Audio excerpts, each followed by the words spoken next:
नमस्कार, आप देख रहे हैं वीआईपी न्यूज। वीआईपी विशेष में आपका स्वागत है। रुक करते हैं सीए की तरफ। बता दें कि देश भर में सीए लागू हुआ है, जिसको लेकर भाजपा कार्यकर्ता और नेताओं के बीच जश्न का माहौल है। वहीं सीए को लेकर विपक्ष ने सरकार पर जमकर निशाना साधा है। सीए के खिलाफ असम में बड़े आंदोलन की तैयारियां की जा रही है। कांग्रेस की अध्यक्षता में बने 16 दलों ने धमकी दी है। संयुक्त विपक्षी मंच ने आंदोलन करने की धमकी दी है। सीए लागू होने के बाद संवेदनशील इलाकों में बढ़ाई गई सुरक्षा। जामिया मिलिया इस्लामिया विश्वविद्यालय के बाहर आरएएफ तैनात की गई है। वहीं सीए अधिसूचना पर कांग्रेस महासचिव जयराम रमेश का बड़ा बयान सामने आया है। इस नियम को लाने में 4 साल और 3 महीने लग गए हैं। जयराम रमेश ने कहा कि विधेयक दिसंबर 2019 में पारित हुआ था। 3 से 6 महीने के अंदर कानून बन जाना चाहिए। वहीं इसको लेकर आपने भी निशाना साधा है। सीए के कानून का पुरजोर विरोध करते हुए आतिशी का बयान सामने आया है। आतिशी ने कहा कि सीए के कानून का पुरजोर विरोध करती है आम आदमी पार्टी। बता दें कि देश भर में सीए लागू हो चुका है। बीते दिन गृह मंत्रालय की ओर से ट्वीट सामने आया था, जिसको लेकर नोटिफाई कर दिया गया है। अमित शाह ने पहले भी कई मंच पर सीए को लागू करने की बात कही थी। उन्होंने कहा था कि लोकसभा चुनाव से पहले सीए देश भर में लागू हो जाएगा।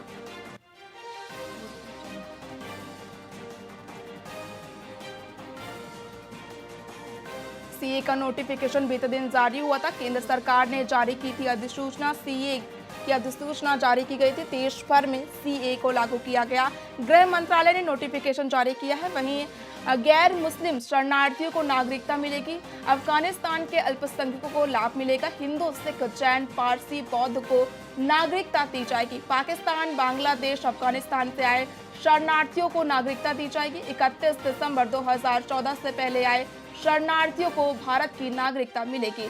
पुनर्वास और नागरिकता की कानून बाधाएं भी दूर होगी।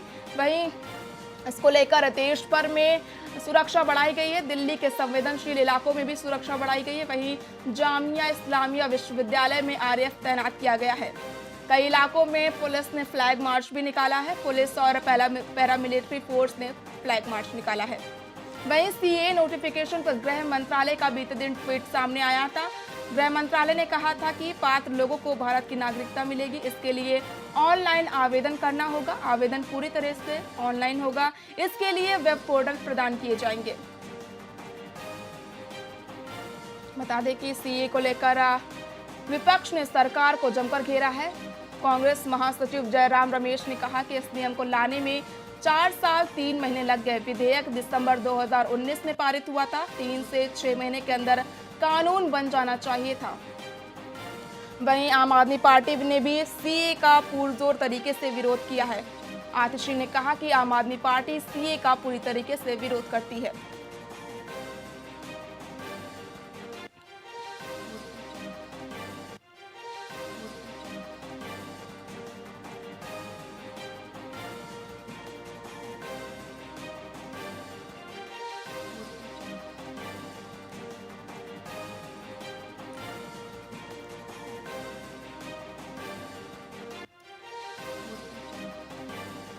वहीं हमारे साथ अधिक जानकारी के लिए ब्यूरो चीफ विक्रम श्रीवास्तव उत्तराखंड से जुड़ चुके हैं। विक्रम जी, सीए पूरे देश में लागू हो गया है। इसको लेकर लोकसभा चुनाव में क्या कुछ असर देखने को मिलेगा? सीए लागू होने के बाद भाजपा को किस तरह से नुकसान और फायदा होगा?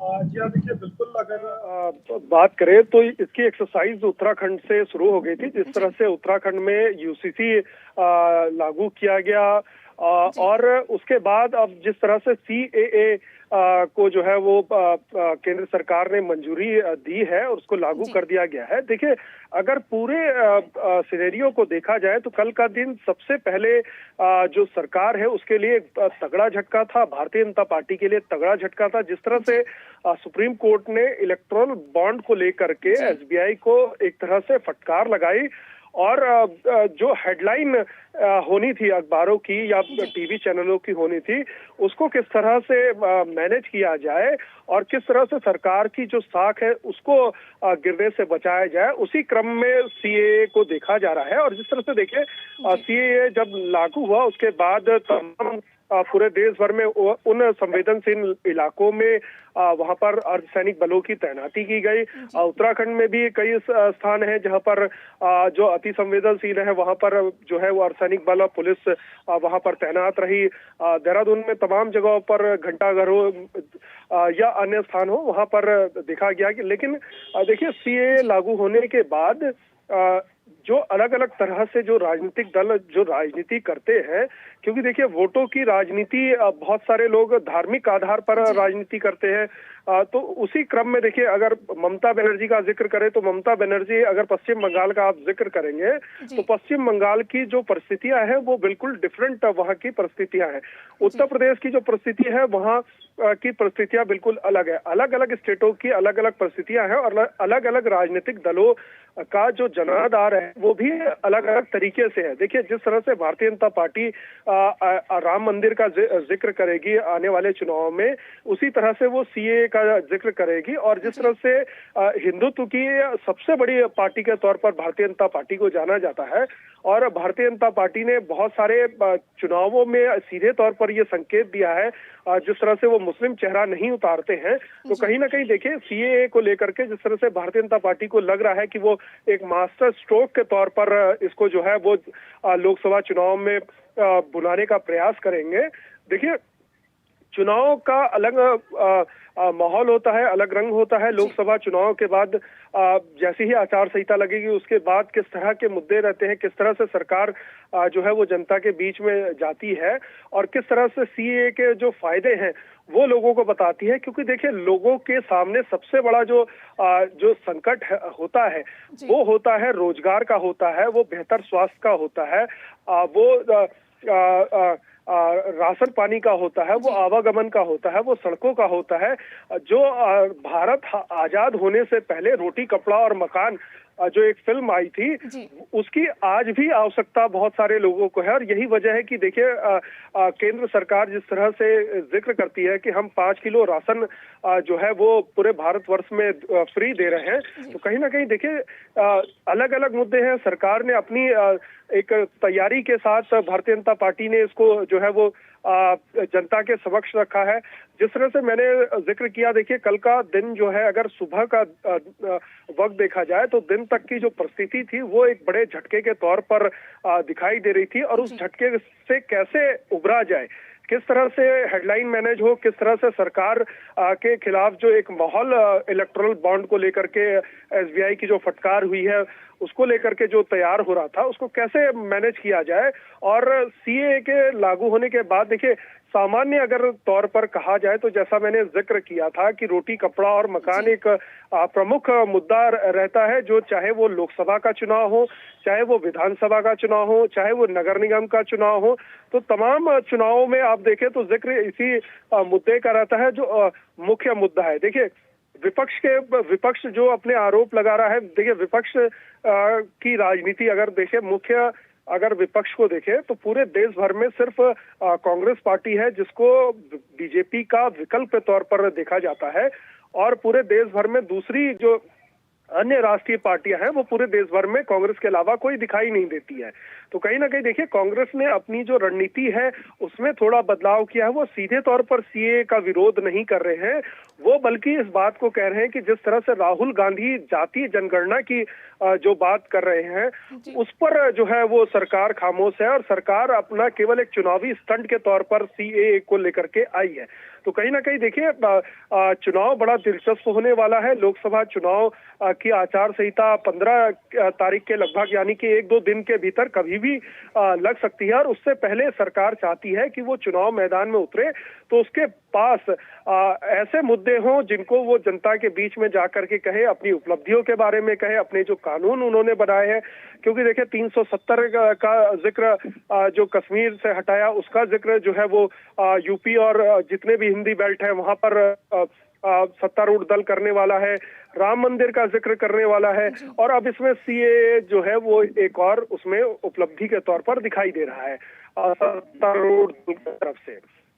देखिए जैसा मैंने जिक्र किया था कि सभी राजनीतिक दलों का अलग अलग वो होता है। अब मुस्लिम लीग का अगर जिक्र करें तो वो जाहिर सी बात है, वो इसका विरोध पहले भी उन्होंने किया है, अभी भी वो विरोध करेंगे, क्योंकि उनका जो वोट बैंक है वो मुस्लिम वोट बैंक है। तो देखिए, तमाम चीजें हैं, राजनीति अपनी जगह है। सरकारों को चाहिए कि जो सत्ता पर बैठी है, क्योंकि जब वो शपथ लेते हैं तो निष्पक्षता की शपथ लेते हैं, और निष्पक्षता के आधार पर जो है इस तरह के कानून बनाए जाते हैं। और यही उम्मीद आम जनता करती है कि जो भी सरकार सत्ता पर बैठे वो आम जनता से जुड़ी हुई, आम जन भावनाओं से जुड़े हुए जो मुद्दे हैं उन पर जो है वो सही तरीके से कार्य करें। जी, सीएए में कहा गया है कि गैर मुस्लिम शरणार्थियों को भारत की नागरिकता नहीं मिलेगी, लेकिन लोकसभा चुनाव नजदीक है। गैर मुस्लिम वोट जो बैंक, मुस्लिम वोट जो होता है वो हर एक पार्टी के लिए बहुत मायने रखता है, ऐसा कहा जाता है। लेकिन लोकसभा चुनाव या फिर आने वाले चुनाव में क्या मुस्लिम वोट दरकिनार कर लेगा, भाजपा को वोट नहीं दिया जाएगा? देखिए, ये एक्सरसाइज अभी बहुत लंबी है। थोड़ा सा अगर हम पीछे बैकग्राउंड में देखें तो महिला विधेयक जब आया संसद के अंदर, तो उसमें भी जो है अभी लागू तो कर दिया गया, लेकिन उसमें अभी बहुत वक्त लगेगा। इसी तरह से सीएए को लेकर के जो है उसे लागू कर दिया गया है, लेकिन धरातल पर आने में उसमें काफी समय लगेगा। यानी कि लोकसभा चुनाव तो के बाद की आप बात करें तो उसका असर तब दिखाई देगा, और उसमें अभी किस तरह का ड्राफ्ट आएगा और क्या सारी चीजें रहेंगी, क्योंकि सीए में क्या ड्राफ्टिंग हुई है उसकी जो है उस ड्राफ्ट के आधार पर जो है देखा जाएगा कि क्या उसमें सारी चीजें होती हैं, किस तरह से उसको लिया जाता है। अभी मोटे तौर पर देखिए, सीधे तौर पर अगर कहा जाए तो भारतीय जनता पार्टी और सरकार ने अपना तीसरा जो टर्म है उसको कैसे बरकरार रखा जाए, उसको लेकर के एक दांव अपना खेला है, जिससे हिंदी बेल्ट में उनको लाभ मिल सके। क्योंकि देखिए, अगर आप 2019 के चुनाव का अगर जिक्र करेंगे तो उत्तर प्रदेश से बहुत बड़े जो है संख्या भारतीय जनता पार्टी को मिली थी। 80 में से 65 सीटें जो है वो भारतीय जनता पार्टी ने जीती थी। इसी तरह से अगर हिंदी बेल्ट में हम मध्य प्रदेश की बात करें तो वहां पर भी एक तरह से क्लीन स्वीप रहा, हरियाणा क्लीन स्वीप रहा, राजस्थान क्लीन स्वीप रहा। तो यानी कि हिंदी बेल्ट में जबरदस्त जो है वो भारतीय जनता पार्टी को फायदा मिला था, और यही कारण है कि हिंदी बेल्ट को देखते हुए, क्योंकि देखिए जिस तरह से राम मंदिर का मैंने जिक्र करा, क्योंकि सत्ता को जब चुनाव में जाना होता है तो उनको अपनी उपलब्धियां रखनी होती है, और उपलब्धियों के जो माध्यम होते हैं वो इसी तरह के सरकार के विकास के कार्य होते हैं, विधेयक होते हैं, किस तरह का कानून उन्होंने जाकर के संसद में बनाया, उससे क्या आम लोगों को फायदा हो रहा है। तो ये तमाम चीजें हैं। क्योंकि देखिए, इसकी एक्सरसाइज मैंने बताया कि उत्तराखंड से यूसीसी को लेकर के कर दिया गया था, और अब सीएए जो है वो लागू कर दिया गया है। लेकिन जैसा मैंने जिक्र किया कि महिला आरक्षण को लेकर के, महिला विधेयक को लेकर के जिस तरह से वो भी अभी, उसमें भी अभी वक्त लगेगा, तो उसी तरह से सीएए को भी धरातल पर आने में अभी काफी वक्त लगेगा। वहीं सीए 2019 में पारित कर दिया गया था विधानसभा से, लेकिन राष्ट्रपति की मोहर लगने के बाद पूरे देश में आक्रोश फैल गया था, दंगे फैल गए थे कि सीए देश में अगर लागू हो गया तो लोगों के लिए घटनाएं भी घट सकती हैं, लोगों के लिए अच्छा नहीं है, जिसके चलते पूर्वोत्तर का रुख सामने आया था। लेकिन अब सीए देश भर में लागू हो गया है, लेकिन पूर्वोत्तर का रुख अभी तक कुछ सामने नहीं आया। लेकिन क्या फिर से दंगे सीए को लेकर उठ सकते हैं? पूर्वोत्तर का रुख क्या कुछ हो सकता है सीए को लेकर? देखिए, मैंने पूरे देश भर का जिक्र करा। जहां तक लोग बहुत समझदार हैं, क्योंकि दंगे से किसी को फायदा नहीं होता, दंगे से सिर्फ नुकसान होता है, और लोग इस बात को समझ रहे हैं। और इसीलिए जो प्लेटफॉर्म है, चाहे वो सोशल मीडिया प्लेटफॉर्म है, चाहे वो टीवी चैनल है, चाहे वो अखबार है, चाहे वो अन्य जो साधन है, उसके माध्यम से अपना विरोध जो है वो दर्ज करा रहे हैं।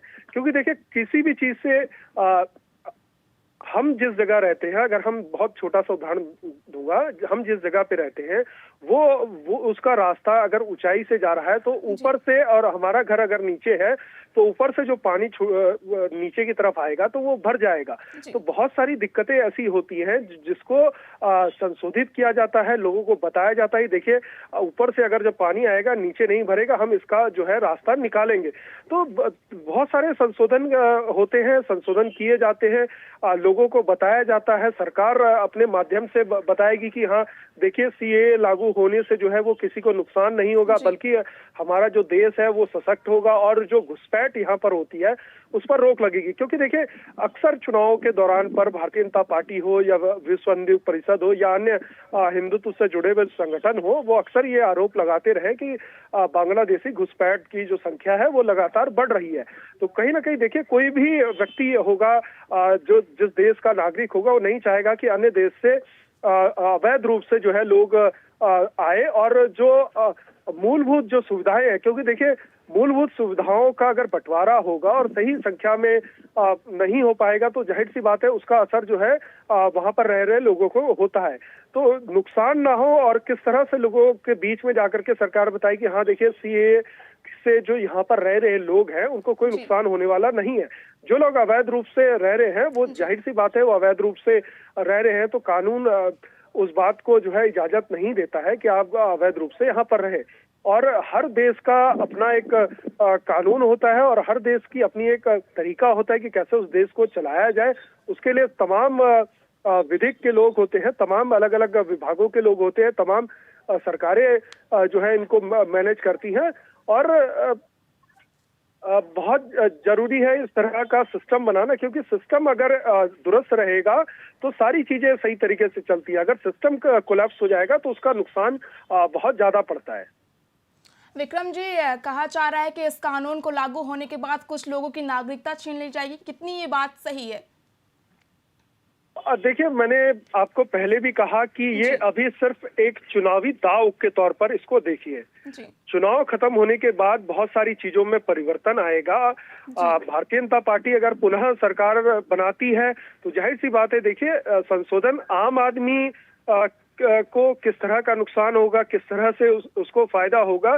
तो संशोधन तो देखिए हर उसमें संशोधन होता है, मंशा सरकार की साफ है, वो सरकार जो बात कह रही है उसको भी समझने की आवश्यकता है, विपक्ष जो बात कह रहा है उसको भी समझने की आवश्यकता है।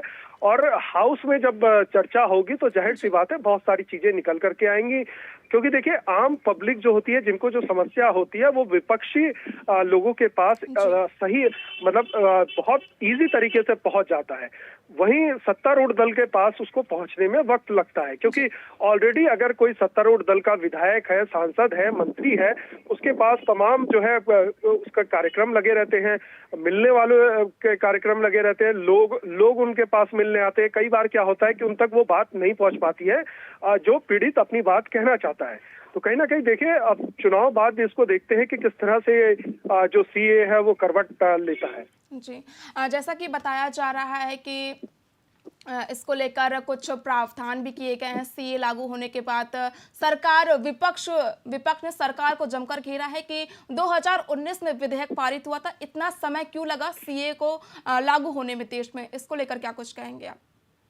जी हाँ, देखिए जाहिर सी बात है, जयराम रमेश ने ट्वीट किया और जैसा मैंने आपको कहा कि देखिए राहुल गांधी की अगर भारत जोड़ो न्याय यात्रा आप देखेंगे तो लगातार इस बात का जिक्र कर रहे हैं कि जातिगत जनगणना होनी चाहिए, पता होना चाहिए कि कौन सा वर्ग जो है वो सबसे ज्यादा गरीब है, कौन सा वर्ग जो है वो गरीबी रेखा से ऊपर हुआ है, कौन सी जाति ऐसी है जो अभी भी उच्च श्रेणी की जाति है और उसमें बहुत ज्यादा गरीब है, तो कैसे उसको संतुलित किया जाए। तो ये बात विपक्ष कर रहा है कि सरकार उस ओर ध्यान नहीं दे रही है, बल्कि सरकार सिर्फ एक चुनावी फायदा लेने के लिए सीए को लागू कर रही है। देखिए विपक्ष की अपनी एक राजनीति है, उनको भी चुनाव मैदान में जाना है और राष्ट्रीय पार्टी है और पूरे देश भर में चुनाव लड़ती है, तो उनको पूरे देश भर के अलग अलग हिस्से की अलग अलग जो समस्याएं हैं उनको भी रखना पड़ता है। और कई बार देखिए बहुत सारे ऐसे स्थान हैं जहां पर जो है नॉनवेज नहीं खाया जाता है, बहुत सारे ऐसे स्थान हैं जहां पर नॉनवेज लोग खाते हैं। तो वेज और नॉनवेज जिस तरह से अलग अलग जगह पर लोग खाते हैं, तो अलग अलग तरह की जगह की अलग अलग समस्याएं होती है, अलग अलग विचारधारा होती है, अलग अलग वहाँ के भौगोलिक परिस्थितियां होती है।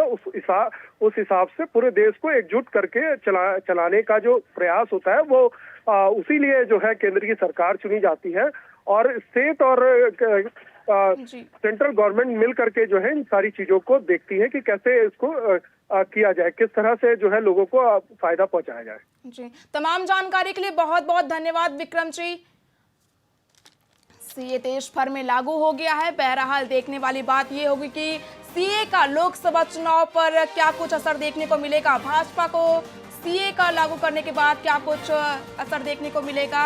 बता दें कि लोकसभा चुनाव नजदीक है, ऐसे में भाजपा ने मास्टर स्ट्रोक खेला है। लोकसभा चुनाव से पहले भाजपा ने सीएए लागू किया है। बता दें कि देखने वाली बात यह है कि भाजपा को लोकसभा चुनाव में इस कानून को लेकर क्या कुछ असर देखने को मिलेगा। देश भर में लागू हुआ सीएए के खिलाफ असम में बड़े आंदोलन की तैयारी। कांग्रेस की अध्यक्षता में बने 16 दलों ने धमकी दी है। संयुक्त विपक्षी मंच ने आंदोलन करने की धमकी दी है। सीएए लागू होने के बाद संवेदनशील इलाकों में बढ़ाई गई सुरक्षा। जामिया मिलिया इस्लामिया विश्वविद्यालय के बाहर बढ़ाई गई सुरक्षा। सीएए अधिसूचना पर कांग्रेस महासचिव का बयान सामने आया है। इस नियम को लाने में 4 साल और 3 महीने का समय लग गया है। विधेयक दिसंबर 2019 में पारित हुआ था। 3 से 6 महीने के अंदर कानून बन जाना चाहिए। जयराम रमेश की ओर से बयान सामने आया है। वहीं आपने भी भाजपा को जमकर घेरा है।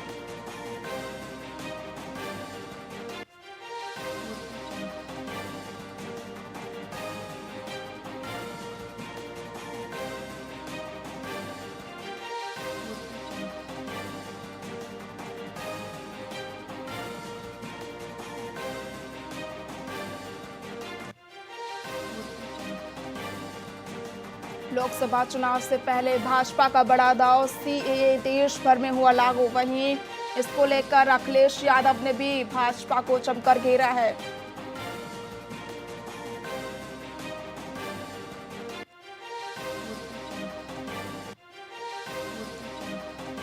देश भर में लागू हुआ सीएए, गृह मंत्रालय ने सीएए का अधिसूचना जारी किया था। बता दें कि देश भर में सीए लागू हो गया है, जिसके चलते भाजपा को विपक्ष ने जमकर घेरा है। वहीं सीए को लेकर उत्तर प्रदेश में भी सुरक्षा बढ़ाई गई है। संवेदनशील इलाकों में पुलिसकर्मी गश्त करते हुए नजर आ रहे हैं।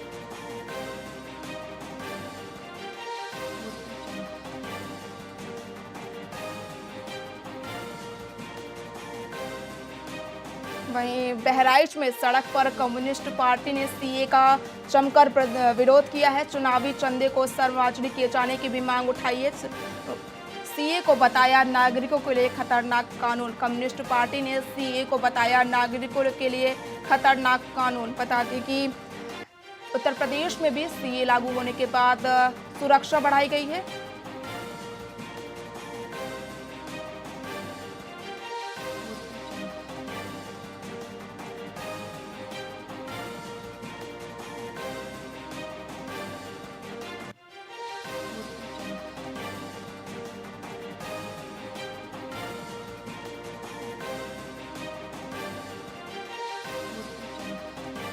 सीए को लेकर देश भर में बढ़ाई गई सुरक्षा। संवेदनशील इलाकों में पुलिस बल तैनात। वहीं उत्तर प्रदेश की बात करें तो कम्युनिस्ट पार्टी ने बहराइच में सीए का जमकर विरोध किया है।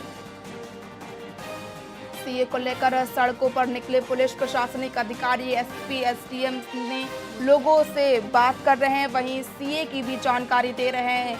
पुलिस की ओर से कहा जा रहा है कि अफवाह और भ्रम फैलाने वाली खबरों को पर ध्यान न दें।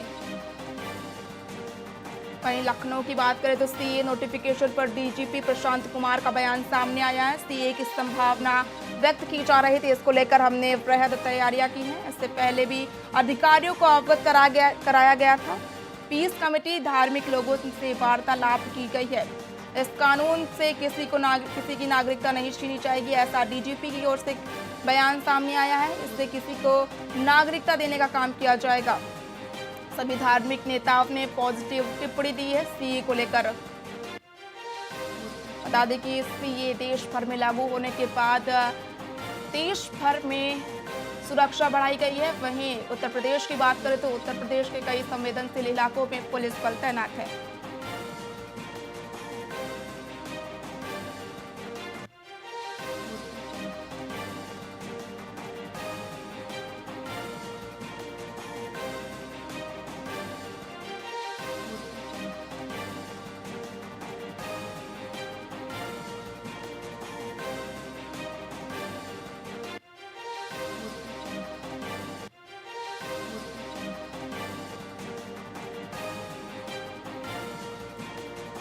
सीए का नोटिफिकेशन जारी होने के बाद पुलिस अलर्ट। मुस्लिम बाहुल इलाकों में रखी जा रही पैनी नजर।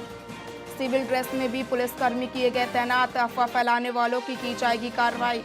सीए का नोटिफिकेशन जारी होने के बाद पुलिस प्रशासन पूरी तरह से उत्तर प्रदेश में अलर्ट हो गया है। वहीं मुस्लिम बाहुल इलाकों में पैनी नजर रख रही है प्रशासन। सिविल ड्रेस में भी पुलिसकर्मियों को तैनात किया गया है। अफवाह फैलाने वालों की कार्रवाई की जाएगी। बता दें कि सीए को लेकर प्रशासन पूरी तरह से सख्त है। उत्तर प्रदेश सरकार ने जगह जगह पर पुलिस प्रशासन को तैनात किया है।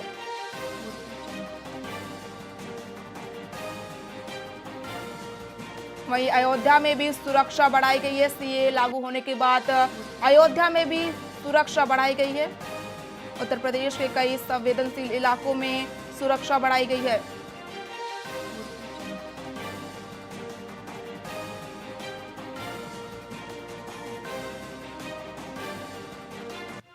वहीं हमारे साथ अधिक जानकारी के लिए लखनऊ से बलराम सिंह संवाददाता जुड़ चुके हैं। बलराम जी, सीए देश भर में लागू हो गया है, लेकिन उत्तर प्रदेश में क्या कुछ इसका असर देखने को मिल रहा है? जी, सीए कानून लागू होने का जब से कल नोटिफिकेशन जारी हुआ उसके बाद से यूपी में सुरक्षा व्यवस्था चाक चौबंद कर दी गई है। जो भी संवेदनशील इलाके थे, जहां पर पिछली बार धरना प्रदर्शन हुआ था, जब सीए बिल लोकसभा से पास हुआ था, राज्यसभा से पास हुआ था, उसके बाद से उन सारे जगहों पे पुलिस फ्लैग मार्च कर रही है। इसके साथ ही अर्धसैनिक बलों की भी तैनाती की गई है। संवेदनशील जगहों पे डीजीपी प्रशांत कुमार ने हाई अलर्ट के आदेश दिए हैं। कहीं पर भी जो संवेदनशील इलाके हैं वहां पे जमावड़ा करने के वाले लोगों के खिलाफ सख्त कानूनी कार्रवाई की जाएगी। इसके साथ ही जो इस कानून के दायरे में आने वाले जो 6 अल्पसंख्यक हैं जो पाकिस्तान से आए हैं, वो यूपी में जहां भी रह रहे हैं उनकी भी सुरक्षा के बंदोबस्त किए जा रहे हैं। जी, सीए को लेकर लगातार विपक्ष हमलावर हो रहा है कि सीए 2019 में पारित हुआ था, लेकिन सीए को इतना टाइम क्यों लगा देश भर में लागू करने में? इसको लेकर क्या कुछ कहेंगे आप?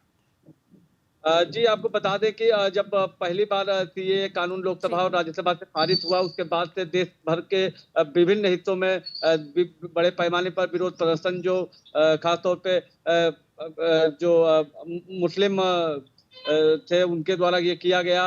उनका ये कहना था कि इस कानून के दायरे में जो मुसलमान क्यों नहीं आ रहे हैं, जो पाकिस्तान, अफगानिस्तान, बांग्लादेश के रहने वाले मुसलमान इस कानून के दायरे में क्यों नहीं आ रहे हैं। इसके चलते आपको याद होगा कि शाहीन बाग जो दिल्ली का है इलाका, वहां पर महीनों धरना प्रदर्शन चलता रहा। लखनऊ में की बात करें, यूपी की अगर बात करें, इसमें लखनऊ समेत बड़े शहरों में बड़े पैमाने पर विरोध प्रदर्शन हुए थे, आगजनी हुई थी, हिंसा हुई थी। इसी के चलते सरकार ने इसको थोड़ा सा समय लेकर, क्योंकि सरकार की ये मंशा भी थी और ये तय था कि ये कानून आज नहीं तो कल लागू होगा ही, क्योंकि लोग उस समय सीएए और एनआरसी को एक साथ जोड़ रहे थे। इस वजह से ये दिक्कत उस समय आई थी। अब सरकार ने सीएए लागू कर दिया है। इसके दायरे में जो लोग आ रहे हैं उनमें खुशी की लहर है। वो लंबे समय से भारत में रह रहे थे, लेकिन देश के नागरिक नहीं थे, उनको नागरिकता नहीं मिल पा रही थी। आपको बता दें, लखनऊ में हजारों की तादाद में ऐसे लोग हैं जो सिंधी हैं, जैन हैं, बौद्ध हैं, ईसाई हैं, सिख हैं, जो पाकिस्तान, अफगानिस्तान या बांग्लादेश से विस्थापित होकर भारत आए हैं, लेकिन उनको वो यहाँ पर रह रहे हैं, काम कर रहे हैं, लेकिन उनको नागरिकता नहीं मिल रही थी। उनके चेहरे पे खुशी देखने लायक है। लखनऊ में ऐसे लोगों की तादाद बड़े पैमाने पर है। जी, इस कानून को लेकर लखनऊ यानी कि बहुमूल्य मुस्लिम जो बाहुल्य क्षेत्र है, उनका क्या कुछ असर, उन पर क्या कुछ असर देखने को मिल रहा है? अजय, लखनऊ के जो पुराना शहर कहा जाता है, जिसको पुराना लखनऊ कहा जाता है, वो मुस्लिम बाहुल्य इलाका है। वहां पर पुलिस ने कल रात से ही सुरक्षा व्यवस्था सख्त कर दी गई है। वहां पे जो गलियां हैं, जो चौराहे, जो प्रमुख जो संवेदनशील जी। इलाके हैं, वहां पर पुलिस लगातार फ्लैग मार्च कर रही है। इसके साथ ही वहां पे अर्धसैनिक बलों की भी तैनाती की गई है। लोगों को समझाया जा रहा है और जो धर्मगुरु हैं उनको जी। विश्वास में भी लिया गया है। जो अभी तक हालात हर जगह सामान्य आ रहे हैं। कहीं पर लखनऊ की अगर बात करें, यहाँ किसी भी प्रकार की कोई दिक्कत की बात अभी सामने नहीं आई है। यहाँ पर सब कुछ सामान्य चल रहा है। वहीं मुस्लिम लीग सुप्रीम कोर्ट के पास पहुंचा है कि सरकार मतभेद करने के लिए इस कानून को लेकर आई है, गैर मुस्लिम को नागरिकता नहीं दी जाएगी। ये कितनी बात सही है? जी, ये लगातार मुस्लिम संगठन इसकी मांग करते रहे हैं। मुस्लिम जो नेता हैं, जी। इवन कई विपक्षी पार्टियां भी हैं जो भाजपा की, वो भी ये मांग करती रही हैं कि इसमें क्यों मुसलमानों को क्यों नहीं शामिल किया गया। तो इसमें जहां तक सरकार का तर्क है, और जो एक सामान्य तर्क भी ये है, क्योंकि जो ये चाहे पाकिस्तान हो, श्रीलंका हो या बांग्लादेश जी। हो, इन तीनों देशों में चूंकि मुसलमान बहुसंख्यक है। जी। मुसलमान की आबादी, मुसलमानों की आबादी 90% से अधिक है कहीं कहीं पर। तो ऐसे में वो कहीं पर पीड़ित पक्ष नहीं है, उनको नहीं सताया जा रहा है। इसलिए उनको भारत की नागरिकता देने का कोई औचित्य नहीं बन रहा है।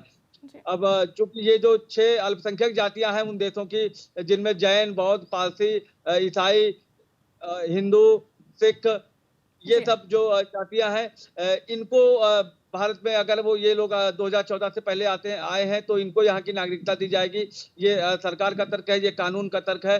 हालांकि विपक्षी दल ये चाहते हैं कि मुसलमानों को भी दिया जाए, लेकिन इसके जवाब में जो बात निकल के जो सरकार के का कहना है कि आप अगर उन सबको दी जाती है, तो पूरा का पूरा पाकिस्तान यहाँ आ जाएगा, पूरा अफगानिस्तान जो है, और बांग्लादेश के लोग भी चाहेंगे कि हम भारत में ही आ जाएं। जी। तो तमाम इतनी बड़ी जानकारी के लिए आबादी बहुत को बहुत कैसे धन्यवाद कुछ होगा। बलराम जी। बता दें कि पूरे देश में सीए लागू हो गया है।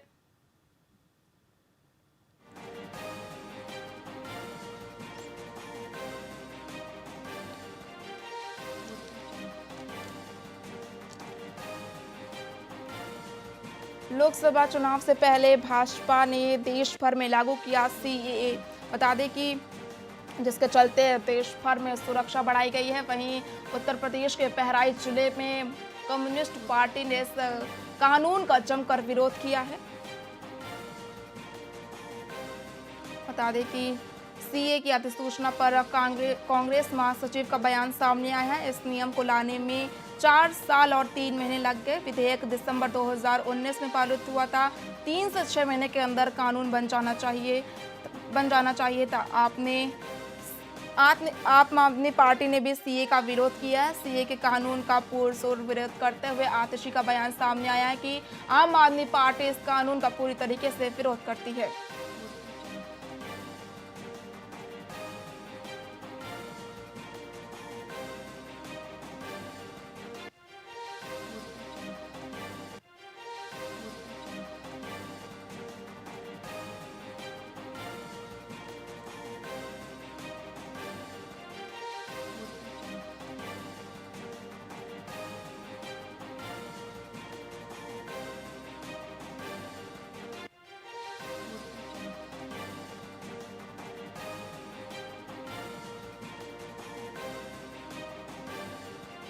बता दें कि देश भर में सीए लागू हो गया है।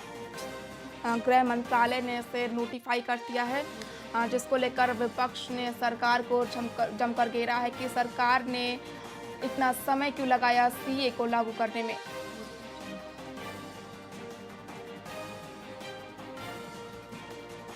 सीए को लेकर मुख्यमंत्री मोहन यादव का भी बयान सामने आया है।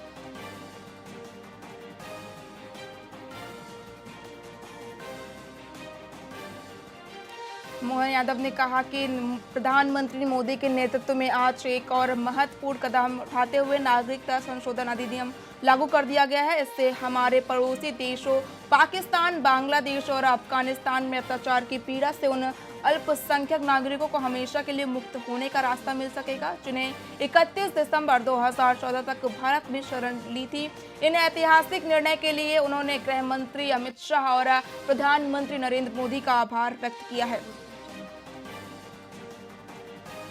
सीए पर मोहन यादव का भी बयान सामने आया है। उन्होंने गृह मंत्रालय और नरेंद्र मोदी का भी आभार व्यक्त किया है। मोहन यादव ने कहा कि हृदय से आभार और अभिनंदन करता हूं प्रधानमंत्री मोदी और अमित शाह का।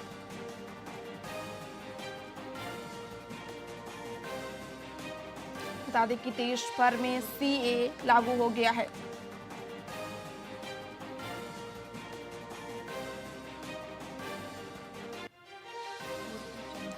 गैर मुस्लिम शरणार्थियों को इस कानून के तहत नागरिकता मिलेगी। अफगानिस्तान के अल्पसंख्यकों को लाभ मिलेगा। हिंदू, सिख, जैन, पारसी, बौद्ध को नागरिकता मिलेगी। पाकिस्तान, बांग्लादेश, अफगानिस्तान अन्य के शरणार्थियों को लाभ मिलेगा।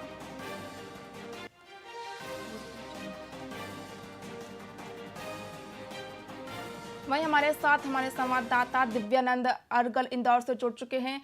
दिव्यानंद जी, पूरे देश भर में सीए लागू हो चुका है। गृह मंत्रालय ने कल इसे नोटिफाई कर दिया है। इसको लेकर प्रदेश में क्या कुछ असर देखने को मिल रहा है? जी, मैं आपको बता दूं कि कल सीए का जो अधिसूचना है वो जारी हो चुकी है, जिसको लेकर प्रदेश में काफी और वही देश में काफी इसका विरोध देखने को मिल रहा है। विपक्षी दल पूरी तरीके से हमलावर है। उन्होंने यही बोला है कि लोकसभा चुनाव नजदीक आते ही इन्होंने ये अधिसूचना जारी की है, जबकि लोकसभा का 2019 में ही संसद में ये बिल पास हो चुका था। इतना समय क्यों लगाया? जी जैसे कि आपने बताया कि इतना समय लग गया है विधेयक को पारित होने में, देश भर में इसे लागू करने में विपक्ष ने भी सरकार को जमकर घेरा है, लेकिन सत्ता पक्ष यानी मोहन यादव की तरफ से क्या कुछ इसको लेकर बयान सामने आया है? जी, मोहन यादव प्रदेश के मुख्यमंत्री मध्य प्रदेश के उन्होंने बोला है कि ये बहुत ही सराहनीय कार्य है। मोदी सरकार को मैं इस धन्यवाद देता हूं कि उन्होंने ये जो एचसी कानून है CAA है उसको लागू किया हुआ है, और उन्होंने इस चीज की प्रशंसा भी की है। उन्होंने इस अधिसूचना जारी हुई है उसको लेकर। मैं अगर मध्य प्रदेश की बात करूं तो सीए लागू हो गया, लोकसभा चुनाव नजदीक है, ऐसे में मध्य प्रदेश में इसको लेकर क्या कुछ असर देखने को मिलेगा?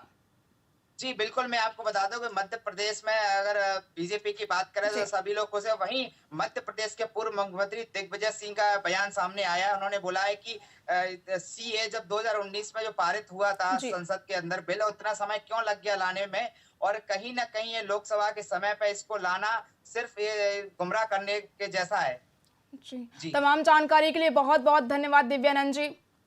बता दें कि देश भर में सीए लागू हो चुका है, लेकिन सत्ता पक्ष को विपक्ष ने जमकर घेरा है। जयराम रमेश और आप नेता आतिशी ने इस कानून का जमकर विरोध किया है।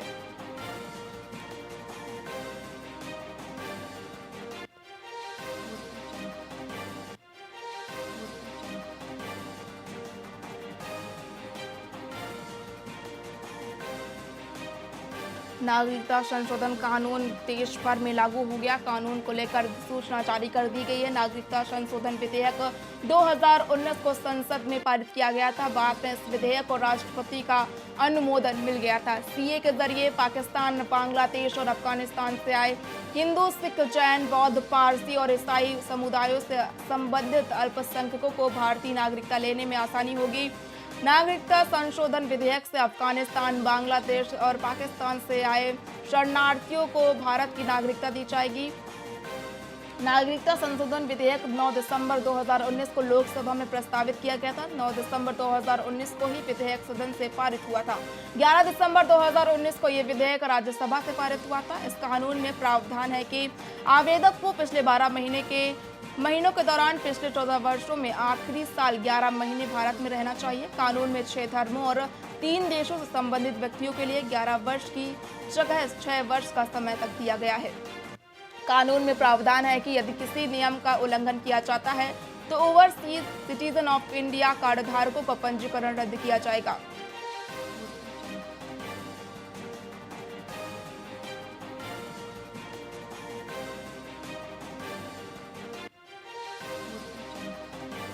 कानून उन लोगों के लिए जो वर्षों से उत्पीड़न सह रहे हैं, वहीं भारत आए शरणार्थियों को नागरिकता दी जाएगी। नागरिकों को नागरिकता लेने के लिए ऑनलाइन आवेदन करना पड़ेगा। इसके लिए गृह मंत्रालय की ओर से नया वेब पोर्टल बनाया जाएगा।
वहीं अब बात करेंगे हरियाणा के नए मुख्यमंत्री की। बता दें कि हरियाणा में सियासी उठक-पटक के बीच नायाब सिंह सैनी को नया मुख्यमंत्री बनाया गया है। हरियाणा के मुख्यमंत्री रहे मनोहर लाल खट्टर ने सीएम पद से इस्तीफा दिया था, जिसके बाद नायाब सिंह सैनी को मुख्यमंत्री बनाया गया है। खट्टर ने राज्यपाल को अपना इस्तीफा सौंपा था और मंत्रियों ने भी अपना इस्तीफा राज्यपाल को सौंपा था। भाजपा जजपा गठबंधन टूटने की वजह से खट्टर सरकार ने इस्तीफा दिया है।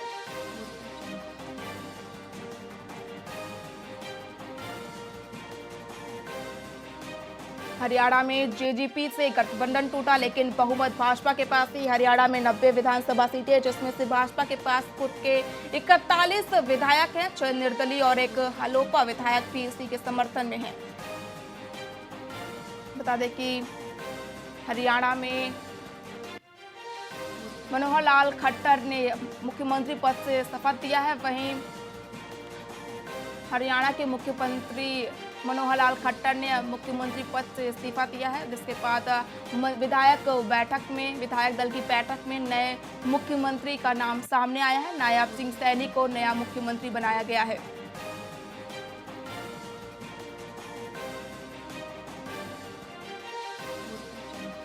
बता दें कि कुरुक्षेत्र से भाजपा सांसद नायाब सिंह सैनी हरियाणा के नए सीएम होंगे। मुख्यमंत्री मनोहर लाल खट्टर के इस्तीफे के बाद विधायक दल की बैठक में उन्हें नेता चुना गया है। नायाब सिंह सैनी सरकार बनाने का दावा करने राजभवन पहुंचे हैं। शाम 5 बजे वो मुख्यमंत्री पद की शपथ लेंगे। बता दें कि लोकसभा चुनाव नजदीक है और हरियाणा में विधानसभा भी लोकसभा चुनाव के बाद होने वाले हैं। इसके पहले कार्यकाल पूरा नहीं हुआ मुख्यमंत्री का। इससे पहले मनोहर लाल खट्टर ने मुख्यमंत्री पद से इस्तीफा दे दिया और नायाब सिंह सैनी को मुख्यमंत्री बनाया गया है। विधायक दल की बैठक में ये निर्णय लिया गया है। विधायकों की सहमति से ये निर्णय लिया गया है। बता दें कि नायाब सिंह सैनी यानी कि हरियाणा के नए मुख्यमंत्री शाम 5 बजे मुख्यमंत्री पद की शपथ ग्रहण करेंगे।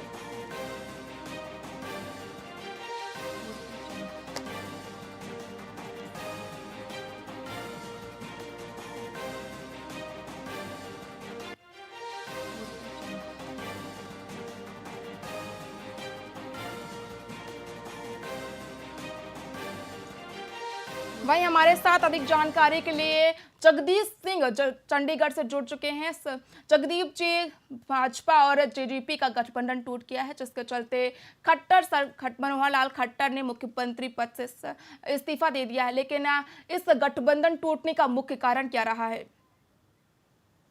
इसका जो मुख्य कारण बताया जा रहा है वो अभी जैसे किसान आंदोलन, दूसरा हरियाणा की राजनीति में उठक-पटक हो रही है बहुत ज्यादा, वो बताया जा रहा है। दूसरी बात ये है अभी नायब सैनिक को मुख्यमंत्री से बनाया जा रहा है कि ओबीसी का यहाँ पे बहुत जनाधार है, इसलिए उनको भी मुख्यमंत्री की पद भी सौंपी गई। और सुबह ही आज राजनीति में उठक-पटक सरगर्मियां शुरू हो गई थी।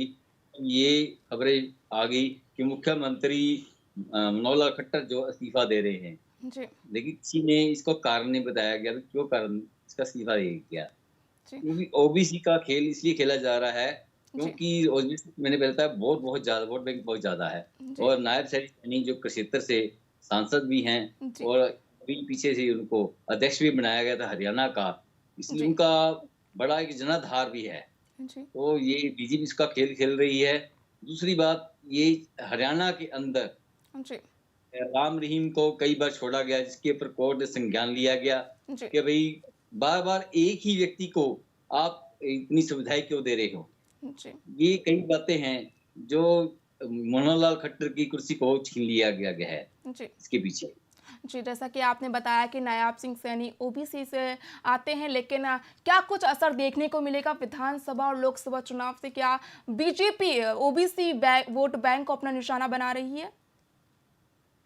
बिल्कुल, देखिए उनका लक्ष्य जो है 10 की 10 सीट जीतने का है और जसपा से गठबंधन तोड़ने का मुख्य कारण भी यही है, क्योंकि भाजपा नहीं चाहती कि किसी अन्य गठबंधन के साथ ये 10 सीटों को साझा किया जाए और अपना पूरा वर्चस्व इसके ऊपर जमाना चाहती है। ये बड़ा एक मुख्य कारण है, इसीलिए गठबंधन का तोड़ा गया है और नायब सिंह सैनी को इसकी कमान दी गई है। वहीं नायब सिंह सैनी की वहीं जेजेपी की बात करें तो जेजेपी से क्या आने वाले चुनाव में भाजपा गठबंधन कर सकती है?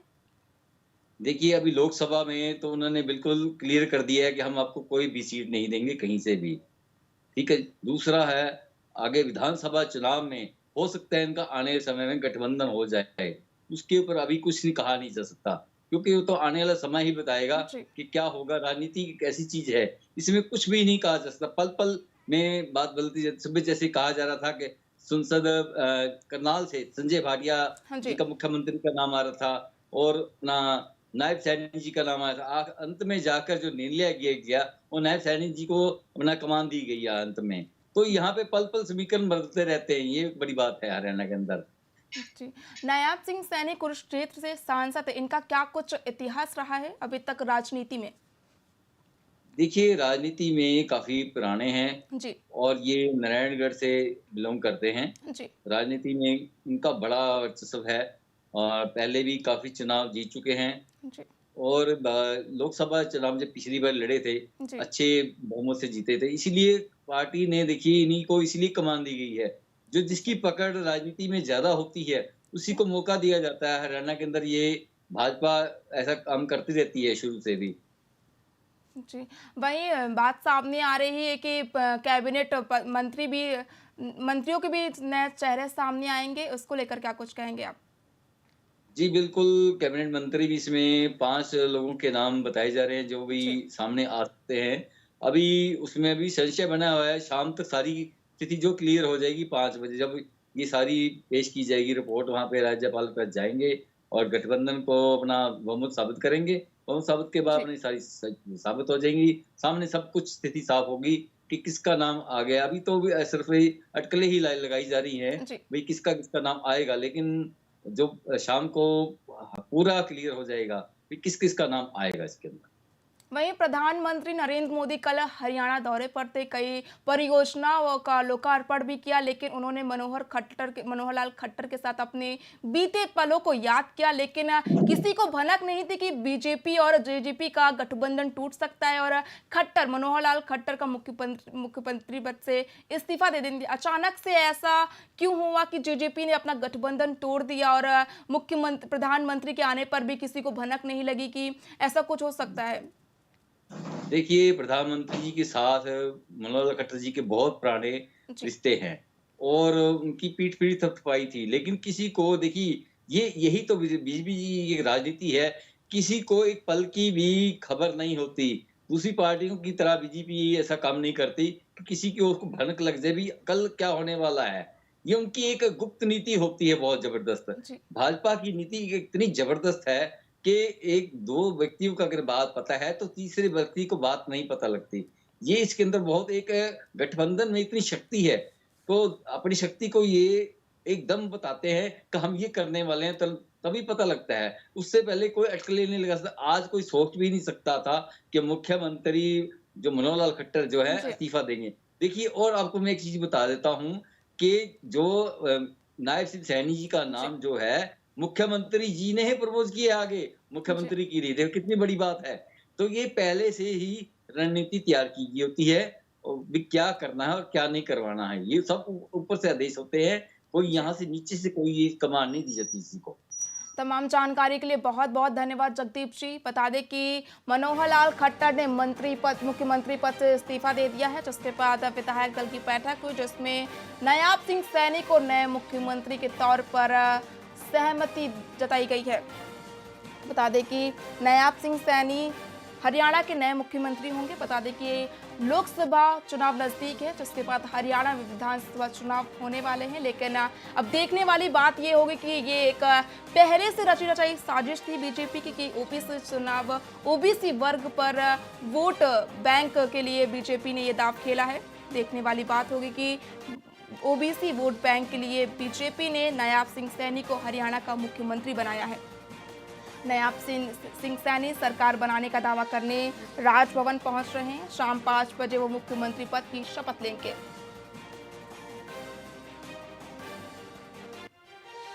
बता दें कि वहीं नायाब सिंह सैनी के इतिहास की बात करें तो नायाब सिंह सैनी ओबीसी समुदाय से आते हैं। पिछले साल 2023 में उन्हें बीजेपी हरियाणा का प्रदेश अध्यक्ष बनाया गया था। नायाब सिंह सैनी को मुख्यमंत्री मनोहर लाल खट्टर का विश्वास पात्र माना जाता है। सैनी को संगठन में काम करने का लंबा अनुभव भी है। 1996 में उन्हें हरियाणा बीजेपी के संगठन में जिम्मेदारी दी गई थी। उसके बाद साल 2002 में नायाब सिंह सैनी अंबाला बीजेपी युवा मोर्चे के जिला महामंत्री बने थे। वहीं 2005 में नायाब सिंह सैनी भाजपा अंबाला युवा मोर्चा के जिला अध्यक्ष बने। इसके बाद उन्हें बीजेपी हरियाणा किसान मोर्चा का प्रदेश महामंत्री भी बनाया गया। साल 2012 में नायाब सैनी का प्रमोशन हुआ और उन्हें अंबाला का जिला अध्यक्ष बना दिया गया। 2014 के विधानसभा चुनाव में नायाब सिंह सैनी को नारायणगढ़ से टिकट दिया गया और जीतकर वो विधानसभा पहुंच गए। बता दें कि नायाब सिंह सैनी को मनोहर लाल खट्टर के करीबी माने जाते हैं। 2016 में उन्हें खट्टर के नेतृत्व वाली हरियाणा सरकार में राज्य मंत्री भी बनाया गया। 2019 के लोकसभा चुनाव में नायाब सिंह सैनी कुरुक्षेत्र से सांसद हैं।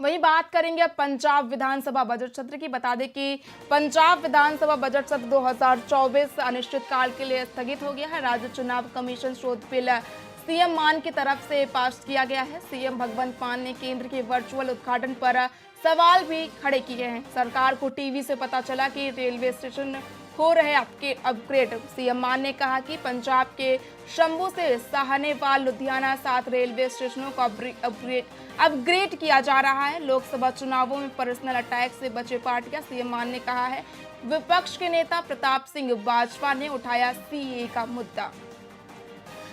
बाजवा ने कहा कि आम आदमी पार्टी सीएए पर अपना रुख साफ करे।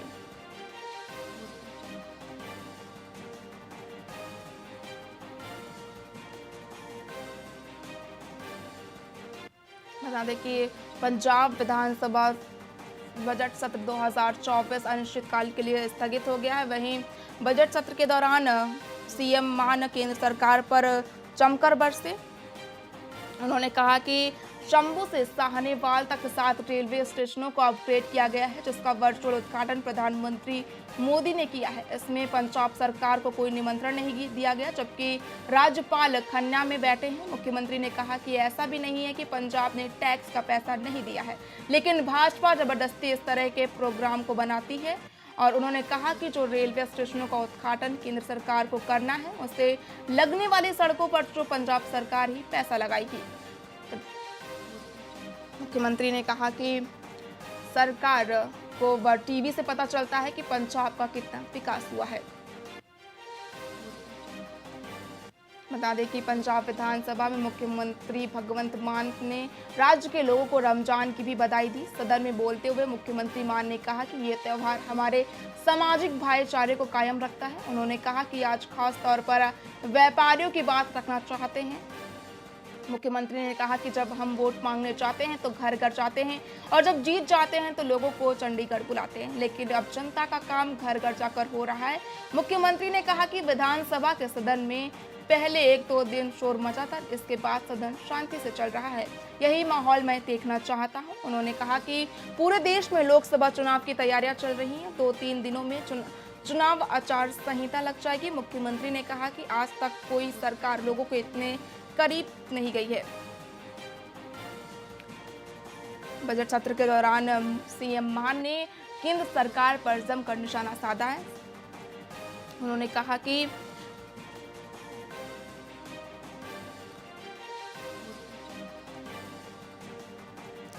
सीएम मान ने कहा कि पंजाब के शंभू से साहनेवाल लुधियाना 7 रेलवे स्टेशनों का अपग्रेड किया जा रहा है। सरकार को टीवी से पता चला कि रेलवे स्टेशनों को अपडेट किया जा रहा है। वहीं विपक्ष के नेता रहे प्रताप सिंह भाजपा ने सीए का मुद्दा बजट सत्र में उठाया। उन्होंने कहा कि आप सरकार सीए पर अपना रुख साफ करें।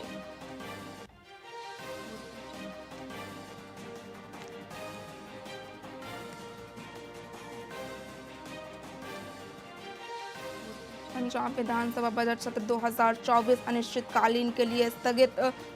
राज्य चुनाव कमीशन शोध बिल 2024 हुआ पास। सीएम भगवंत मान ने केंद्र के वर्चुअल उद्घाटन पर सवाल किए हैं। सरकार को टीवी से पता चला कि रेलवे स्टेशन अपग्रेड हो रहे हैं। पंजाब के शंभू से साहनेवाल लुधियाना 7 रेलवे स्टेशनों को अपग्रेड किया गया जा रहा है। लोकसभा चुनावों में पर्सनल अटैक से बचे पार्टियां। सीएम मान ने कहा कि लोकसभा चुनाव नजदीक है, ऐसे में पर्सनल अटैक से नेताओं को बचना चाहिए।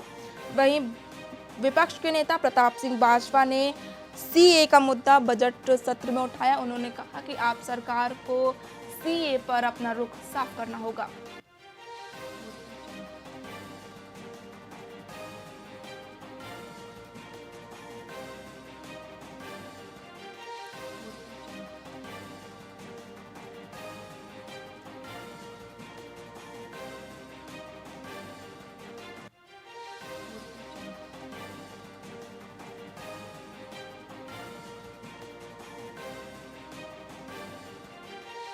पंजाब विधानसभा बजट सत्र 2024 अनिश्चितकाल के लिए स्थगित। राज्य चुनाव कमीशन शोध बिल 2024 पास किया गया है। सीएम भगवंत मान ने केंद्र के वर्चुअल उद्घाटन पर सवाल खड़े किए हैं। वहीं सीएम मान ने कहा कि लोकसभा चुनावों में पर्सनल अटैक से बचना चाहिए। विपक्ष के प्रताप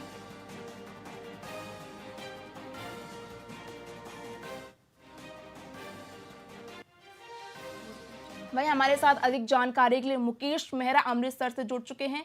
मुकेश जी, पंजाब में विधानसभा बजट सत्र का आयोजन किया गया था, लेकिन इस सत्र में क्या कुछ अहम मुद्दों को उठाया गया? सेशन हुआ था उसको कुछ देर के लिए मुलतवी कर दिया गया है। इस पर कहना था कि टीवी से पता चला है कि पंजाब के 7 रेलवे स्टेशनों को अपग्रेड किया जा रहा है, जिसको लेकर उन्होंने बताया कि अभी तक हमें जानकारी नहीं थी। इसको लेकर उन्होंने मुलतवी किया। दूसरी ओर जो विरोधी दल के नेता है प्रताप सिंह भाजपा, उनके साथ भी भगवंत सिंह मान की जो है वो थोड़ी देर तक बहस भी देखने को मिली थी। जी, वहीं बजट सत्र में जो विपक्ष के नेता रहे भाजपा जी ने आम आदमी पार्टी से कहा है कि सीए पर अपना रुख साफ करे। क्या सरकार के भगवंत मान ने इस पर कुछ कहा है सीए को लेकर? जी बिल्कुल, मैं जैसे आपको बताया कि काफी बहस भी जरिए देखने को मिली, जिसके लिए कुछ समय के लिए जो सदन है उसे भी मुलतवी कर दिया गया। उन्होंने बताया कि टीवी के जरिए उनको जैसे पता चल रहा है कि पंजाब के कई स्टेशनों का जो दोबारा से उसे बनवाया जा रहा है, उसका सुदृढ़ीकरण दोबारा से किया जा रहा है, उसमें डेवलपमेंट दोबारा से की जा रही है, वो टीवी के जरिए पता चल रहा है। उसको लेकर जो है वो काफी बहस जो है वो देखने को मिली थी।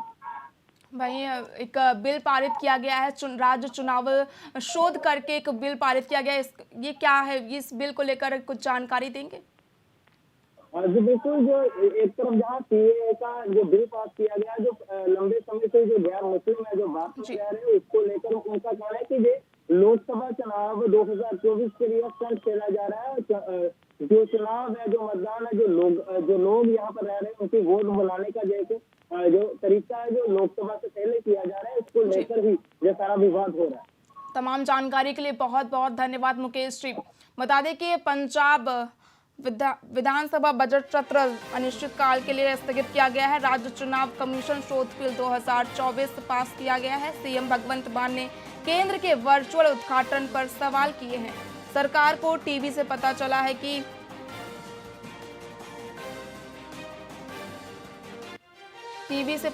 है कि रेलवे स्टेशनों को अपग्रेड किया जा रहा है। पंजाब के शंभू से शाहनेवाल लुधियाना 7 रेलवे स्टेशनों को अपग्रेड किया जा रहा है। लोकसभा चुनावों में पर्सनल अटैक से पार्टियां बचे, ऐसा सीएम मान की ओर से कहा गया है।